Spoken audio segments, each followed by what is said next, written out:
I can make it bigger as well. That actually help with my eyesight as well as yours. And adverts. That. Yeah. So Sunday came and went in a flash. It was a wild and intense experience, but one I will definitely treasure. I set off at about 10 a.m. in the morning and went to pick up Advo on the way. We managed to get off for the NEC and then headed into the car park at Hilton Birmingham Metropole. The car park was jam-packed and we were lucky that we were able to find a space. Actually, it might be better if I record this because then I can put it on YouTube. That is a good point. I am going to do that. Apologies, you may have to hear me again, but I do want to... My mic is on. Yeah, it is on. Just checking because I couldn't see the couldn't see the thing. But yeah, let me start again. So I'll read it properly, and this is going to go on YouTube. But yeah, hopefully you'll enjoy what you hear. Hey, ready? Apologies about that. Hello, I'm zephyrderg, and these are my little thoughts about Confuzzled 2022 for the brief time I was there. Yeah, so I did like a little write-up on Twitlonger, so let me read it. My first furcon experience at Confuzzled 2022. Sunday came and went in a flash. It was a wild and intense experience, but one I will definitely treasure. I set off at about 10 a.m. in the morning and went to pick up Advo on the way. We managed to get off for the NEC and then headed into the car park at Hilton Birmingham Metropole. The car park was jam-packed and we were lucky that we were able to find space. I'm grateful that the people that parked near us were fully within the lines, so it wasn't too tight a squeeze. My car isn't the smallest. We managed to get our con reg after we took a few wrong turns. It's a big venue and there's a lot going on, so it's easy to get lost if you aren't familiar with it. Right after reg, we went into the dealer's den and had a look around. I got to get quite a few bits of furry merch.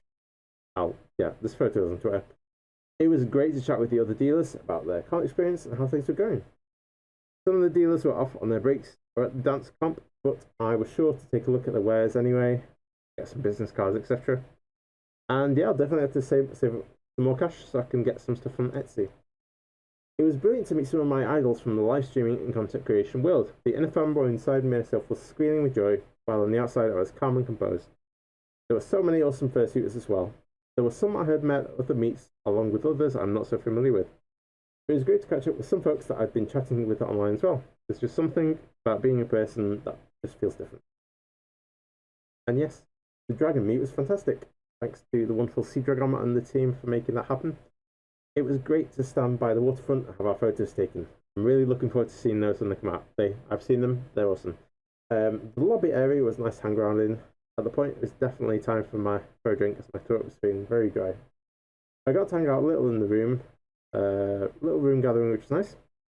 Honestly, it's just nice to chill and relax for a little bit, away from all the hustle and bustle. 4 or 5 p.m, I went back down to where the TikTok meetup was held. It was awesome to see so many famous furry TikTokers and see others who wanted to grow their community, spelling mistake, and come up with content. TikTok can be a tricky platform to work with sometimes, but just seeing others do what they do is inspiring me to try and do more with my content as well.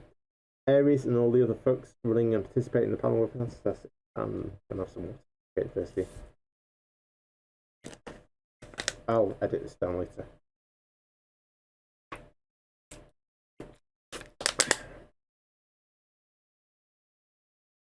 After that, I went to de-seat and put my wings arm sleeves back in the suitcase and dropped those off in the car.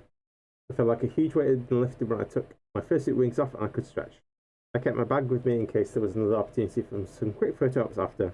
It was fun being able to catch up with folks in the corridor. I managed to hand out a few of my stickers, which was good. I'm glad I came prepared.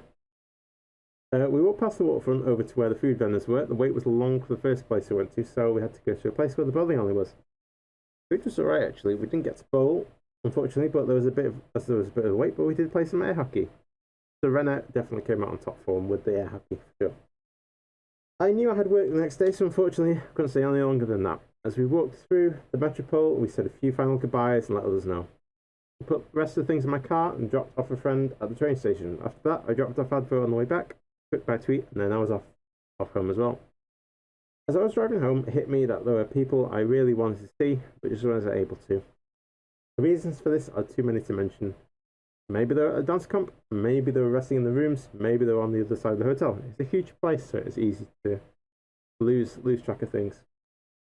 Going for one day definitely does make it tough. It's a shame I didn't get to experience the morning catch-up at breakfast or the evening wind down at night after all the events have finished.